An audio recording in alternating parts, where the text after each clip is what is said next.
My grandmother Clifton was a most remarkable woman. We're going to show a picture of Grandma. She was a stereotypical Midwestern farmer's wife. Reminded me of, if you think of Auntie Em in Wizard of Oz, that was my Grandma Clifton. She always wore a dress, and when she was around the farmhouse, she always wore an apron. When she was standing next to Grandpa and to her three sons, you know, she always seemed so small and so fragile, but she had a strength. I'm telling you, if Grandma latched onto your earlobes with her fingers, it was like pincer claws of a lobster. It was like crocodile jaws. She could bring my dad, who was a 200-pound defensive lineman in high school, she could bring him to his knees. Thankfully, Grandma didn't have to resort to that often. She was a very cheerful lady. She always had a twinkle in her eye. And a lot of it was because she loved Jesus. She had a very strong faith. And she made sure that Grandpa and the kids were in church every Sunday. And she always rewarded them with the best Sunday dinner.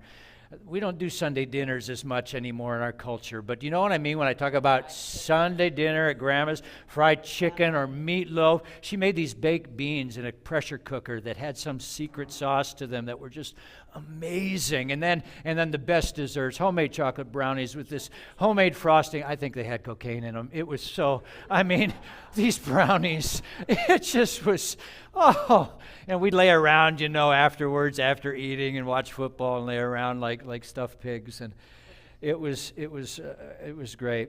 It was Grandma's remarkable love for Jesus that helped bring her through so many of the life's hardest moments for her. When she lost her firstborn son before his first birthday. I mean, my father was born next, but when she had to grow up in poverty, basically, in rural Iowa.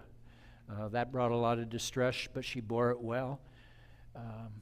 When Grandpa died of a heart attack much too soon, it was her faith in Jesus that carried her through that. And then through her largest test was when it was found that Grandma had a brain tumor, which ended up taking her life.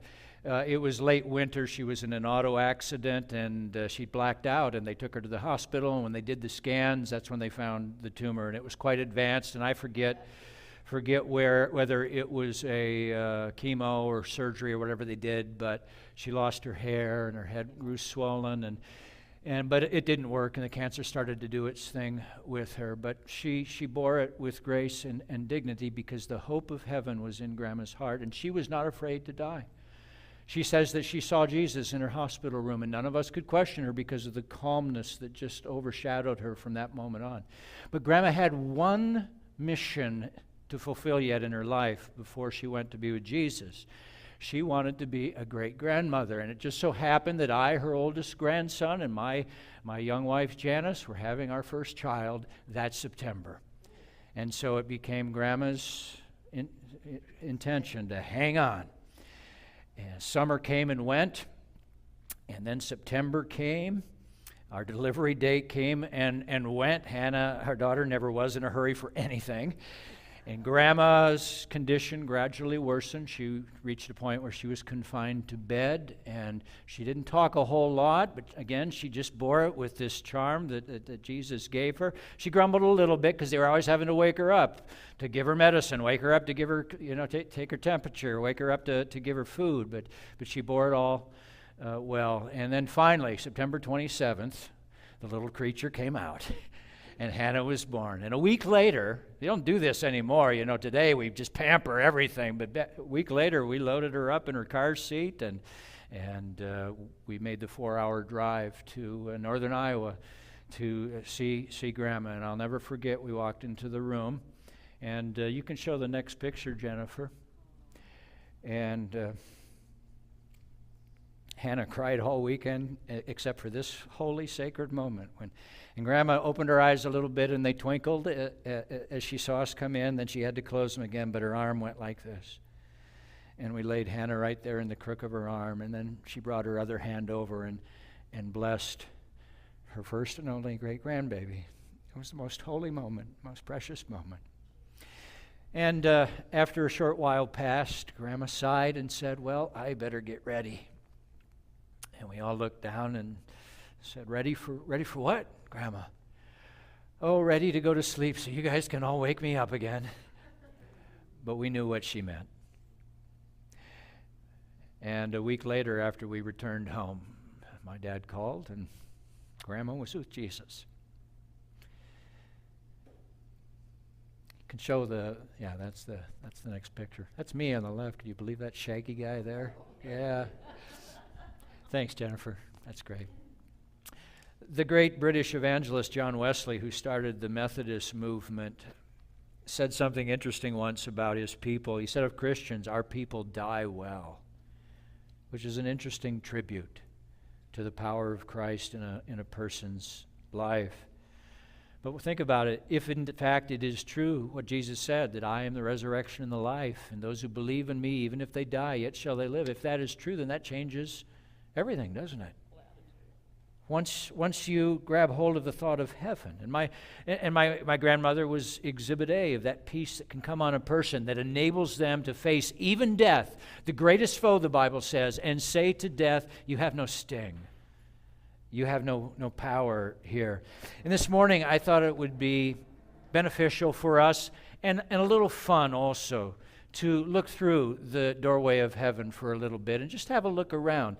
We've had a good long summer where we've talked about the mission of the church. And we spoke at length about Jesus' great commission to us, that we reach the lost, and then we teach them to be mature disciples, and then we unleash them into areas of fruitful service in their lives. And I thought, it would be fun to talk about what all that is for. You see, there's a purpose for doing all that work. There's a purpose for a street fair. There's a purpose why we bought that building, and why we're making sacrifices, and why we want to get greeters lined up. And the reason is there's a payoff for people. It's called eternity. And when we gaze into eternity, suddenly everything just starts to make sense why we do all this work. So you have your Bibles open, I hope, to Revelation 21. Let's look at this amazing verse. These last two chapters of Revelation are awesome, because John, the writer, gives us a walking tour of heaven. If these two chapters were in the Bible, then none of the rest of the Bible would make sense. If there was no heaven, then none of life would make sense. But he says this, "Then I saw a new heaven and a new earth, for the first heaven and the first earth had passed away, and the sea was no more.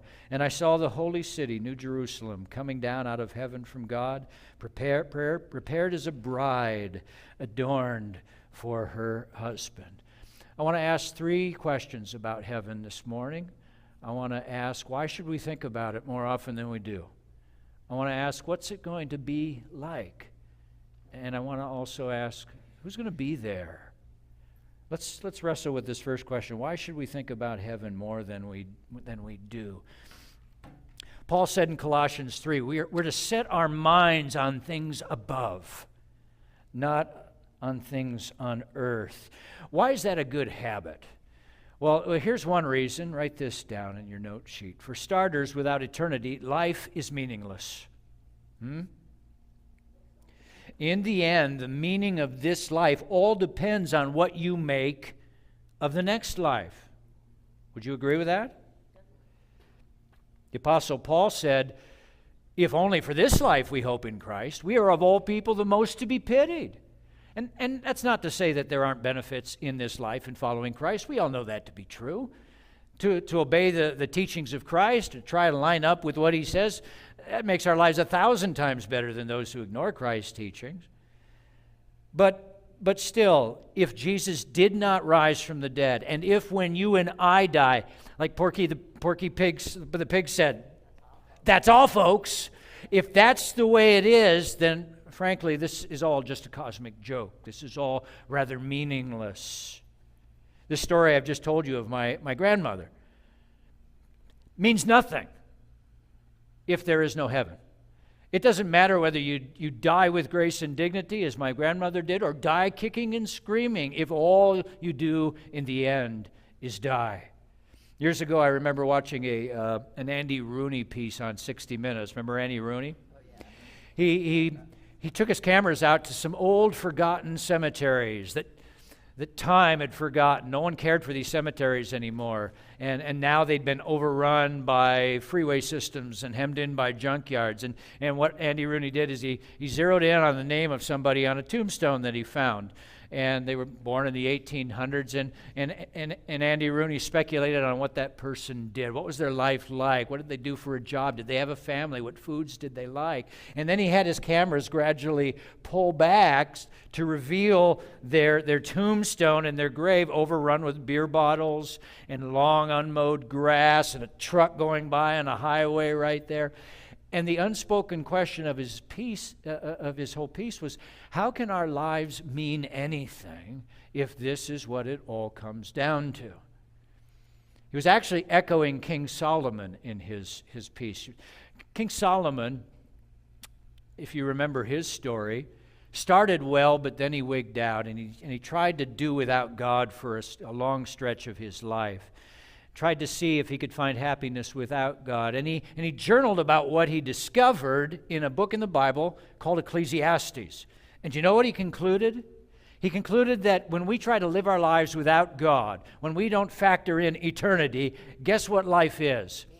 It's meaningless. All is vanity, he said. Now, when he kicked God to the curb and said, I'm going to do without you for a while, God, he tried all kinds of things to find happiness. He was like a kid in the 1960s experimenting with everything. He tried education first. He says, I devoted myself to study.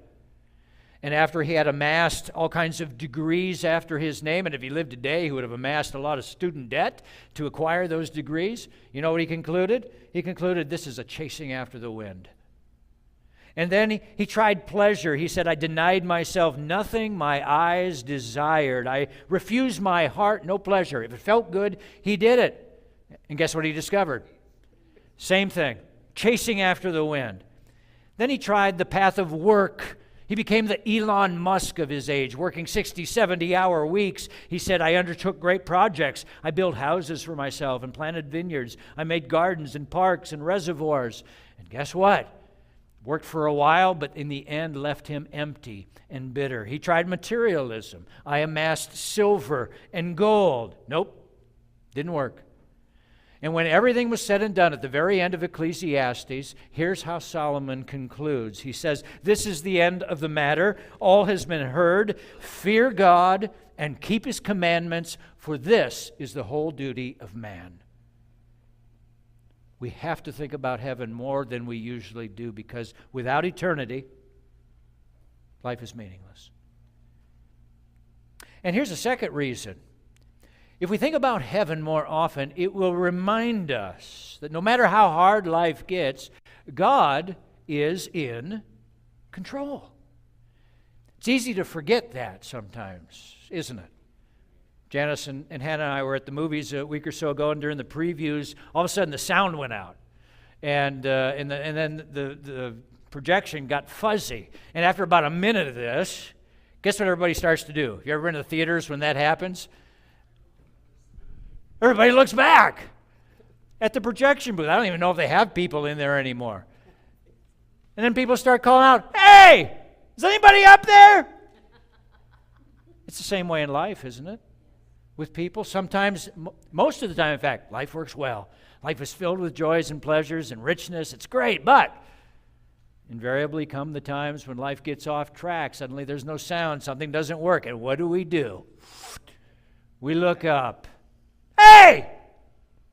Is anybody up there? That's why we got to think about heaven. Because when we look ahead, God will tell us and show us how it all ends up. Look at the next few verses of chapter 21. Verse 3. And I heard a loud voice from the throne saying, behold, the dwelling place of God is with men. He will dwell with them, and they will be his people. And God himself will be with them as their God. He will wipe away every tear from their eyes, and death shall be no more. Neither shall there be mourning, nor crying, nor pain any more. For the former things have passed away. What an amazing, amazing verse. Knowing that things are going to end well oftentimes helps me to get through things that are more difficult leading up to that point. You know what I mean? If I've got like a long day of nothing but yard work, tedious yard work ahead of me, but I know that Janice and I are going to a steak dinner that night to have broccoli and cheese ice cream afterwards, or whatever the kid said, that helps me to get through those moments. You know what I mean? If you know something's going to end well, you can get through the tough times. I find this is true in sports as well. I'm a big baseball fan, love my St. Louis Cardinals, and I just was in talk about heaven. Forgive me if you're a Dodger fan, but to have my Cardinals go into Dodger Stadium and sweep the series this week, woo-hoo! And don't get mad at me. Are you a Dodger fan? I'm sorry. I'm sorry. You know, the thing is, we don't choose our baseball teams, they choose us. So you gotta take it easy on me. The last glory year for the Cardinals was 2011. They won the series in a real dramatic fashion. If you don't like baseball, check out for 2 minutes. Think about dinner. 2011, they played the Texas Rangers in the World Series, and they did something that no team had ever won before. In the sixth game, they were down to their last strike, and they were down by 2 runs. And not only did they come back and tie it in that inning, but then the next inning, they were down by 2 runs in their last strike, and they did it again. And then they won the game, and they rode the momentum to the championship. It was amazing. I'm ashamed to say, I couldn't watch that game. Because leading up to the end of the game, they played so terrible. I mean, Texas manhandled them. It looked like all was lost. I just let the DVR run and went to bed. And then when I found out the next morning, Janice was so cute. She walked into the bedroom the next morning and said, "You want to get up?" And I couldn't believe they had won. So I watched the game. And what was cool is I got to the part where they're just lousy, and I'm like, I started to feel this anxiety inside. I'm like, oh no. And then I had to remind myself, oh wait, they won. And after that, it was like, watch it until the end. You know where I'm going with this. My friends, if you're in the 5th or 6th inning of life right now, and it seems like all is lost, and it seems like the old devil is just manhandling you, what do you have to do? You have to play the tape, and you can read it any time you want. He will wipe away every tear from their eyes, and death shall be no more. Quick, go to the end of the game. And guess what? It won't be so bad. And so, reminding us of heaven, thinking of heaven, reminds us that God is in control like that.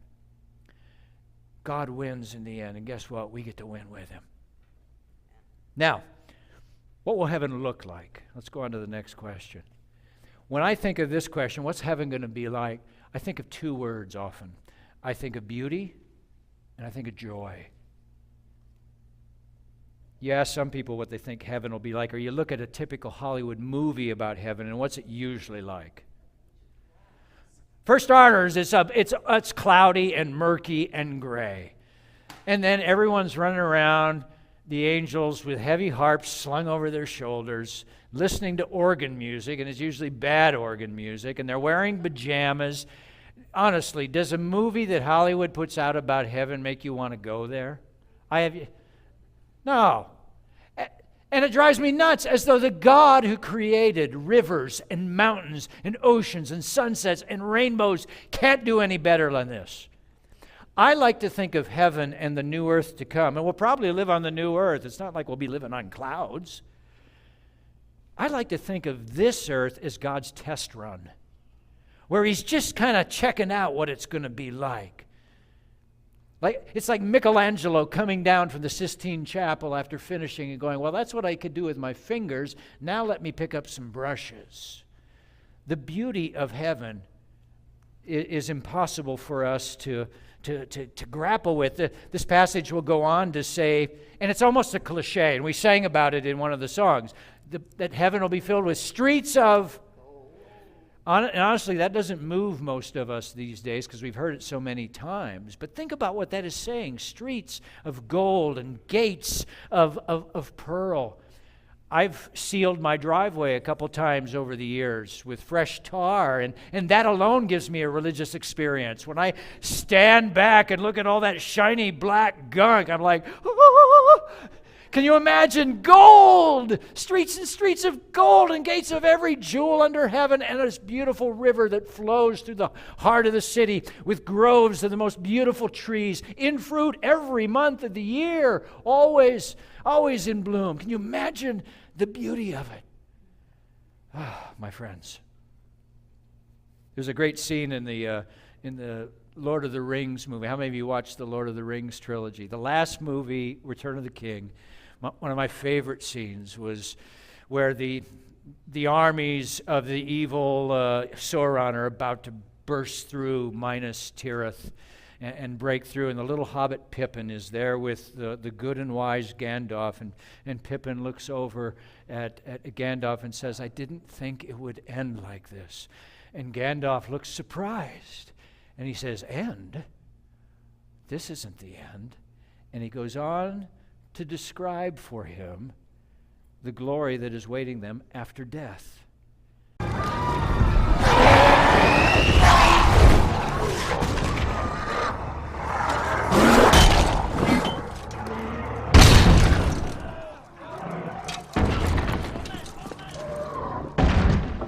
didn't think it would end this way. End? No, the journey doesn't end here. Death is just another path. One that we all must take. The grey rain curtain of this world rolls back, and all turns to silver glass. And then you see it. What? Gandalf. See what? White shores. And beyond. A far green country. And a swift sunrise.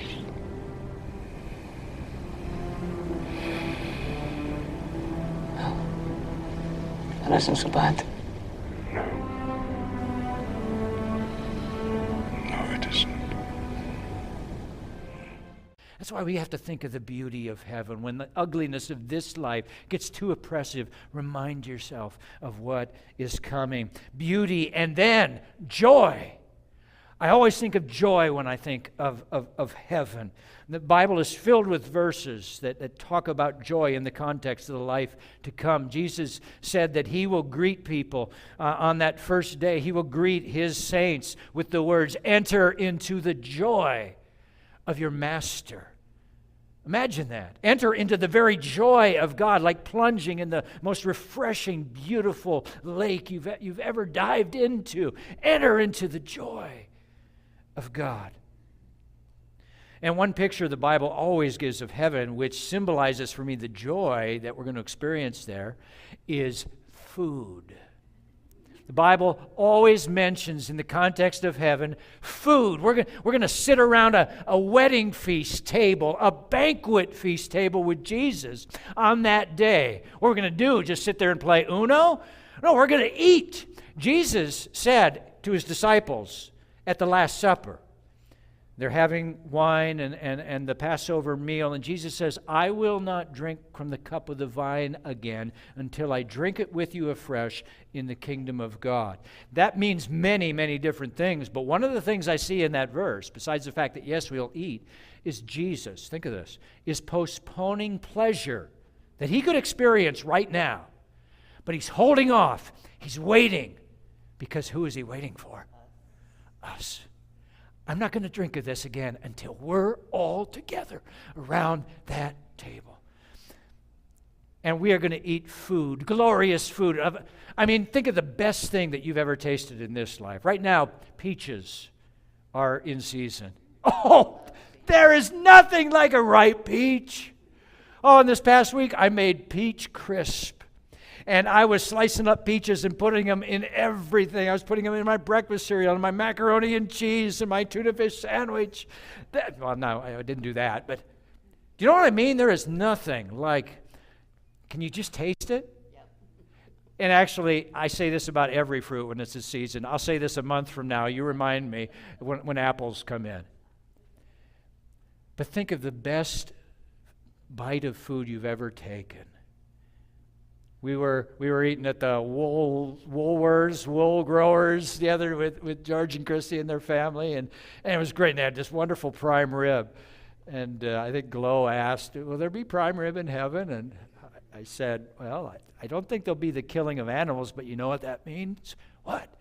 There'll be groves of prime rib bushes planted by rivers of au jus sauce. And we'll just lay in that grass and pick and dip and pick and dip. Think of the best thing you've ever tasted, my friends, and compared to the first bite of food that you'll take in heaven, it'll taste like gravel. That's what's coming. Such beauty and such joy is waiting for us. Let your imagination run wild, because God can out-imagine you and me. Who will be in heaven? Well, this is the best part.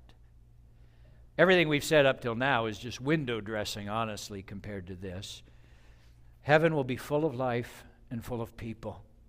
We know that there'll be Bible heroes there. Jesus said about that banquet table we'll be sitting around that we'll be there with Abraham and Isaac and Jacob and the prophets. I mean, that's going to be pretty cool. Imagine sitting across from Daniel and hearing Daniel tell us himself the story of being in the lion's den. Think of Jonah as he tells us what it's like to actually be swallowed by a whale. What does a whale intestine feel? And take pity on the guy, because this is his only moment in the Bible. This is his 15 minutes of fame. And it's all he's going to probably talk about. For 100 years, he's going to tell us what a whale's intestine feels like. And hopefully not while we're eating. We're going to sing psalms with David leading worship. We're going to listen to Solomon, humbled and chastened this time, spin some of his proverbs for us. It's going to be incredible. Maybe we'll eat a locust with John the Baptist. What do you think? Why not? I didn't Bet Greg will. bet Greg and Jennifer will. They love wild game. But not just Bible heroes. Guess what? Who else is going to be there? Family and friends. I'm going to be greeted, probably early on, by my grandmother Clifton, who, except for her twinkle, the twinkle in her eyes, I will not recognize, because she will be so beautiful, like the most glorious princess of heaven. My Uncle Marv will probably come up from behind me and tackle me and throw me to the ground. Grandma's son, Marv, he is the strongest man I ever knew. He had forearms like Popeye. You remember Popeye and his forearms? That was no exaggeration. Popeye had to have been based on my Uncle Marv. No man was stronger than him, and until lymphoma claimed him in his early 40s and took him home. But I couldn't out-wrestle him in this life, and I'm pretty sure I won't be able to out-wrestle him in the next life. Think of that. What a drag, getting beat up for eternity. You know, what a drag. I'm going to meet long-lost relatives I never knew about, only heard about. We did one of those genealogy studies, and I discovered that 300 years ago in England, there's a person on our side of the family who was a pastor. I bet he comes up to me. I bet he says, "Son, I've been watching you. Not bad. Not bad." Oh, it's going to be amazing. And then, the best part of all, I'll see him. The one who created me. The one who came to earth and bled and died for me. The one I have spent my entire life grasping for and groping for, praying to, with fasting, crying out to, worshiping. I'll see him. And he's going to reach out and he's going to touch my face. It'll be weeping as it is now. And he'll brush that tear away. And he'll say, "Welcome home, son. Welcome home, my child." Oh, the joy that is waiting us, my friends. And it's with this joy in mind that one of the most heartbreaking parts of Revelation 21 is that there will be people that miss out on this. There will be people who forfeit the right to go here. And what's heartbreaking about it is it's so simple to go here. Look at verse 5. And he who was seated on the throne said, "Behold, I am making all things new." And also he said, "Write this down. These words are trustworthy and true." And he said to me, "It is done. I'm the Alpha and the Omega, the beginning and the end. To the thirsty I will give from the spring of the water of life without payment. The one who conquers will have this heritage. I will be his God. He will be my child." It's so simple to get here because Jesus did all the work. It is done, he says, echoing the words that Jesus spoke from the cross when he said, "It is finished." How do you get there? You come to Christ and you ask him for it in simple faith, like a child. There's nothing you can do to earn it. To the thirsty, I will give from the spring of life without payment. It's free. It doesn't cost anything. You don't have to beg or barter for it. It'll be given to you if you ask for it. And that's what's heartbreaking, is some will miss. They will not ask. Jesus tells us in this next verse, "But as for the cowardly, the faithless, the detestable, as for murderers, the sexually immoral, sorcerers, idolaters, all liars, their portion will be in the lake that burns with fire and sulfur, which is the second death." You can't earn your way into heaven, but my friends, you can earn your way into hell. In fact, truth be told, we've already done that. Because outside of Christ, we have already purchased our ticket. But Jesus said, "I've not come to condemn you. You're condemned already," he said in John 3. Already each of us has a heavy resume of sin that we've built up that will keep us out if we come on our own. But then Jesus said, "I didn't come to condemn you. I came to save you. So just ask me, come to me, and it'll be yours." But many won't come.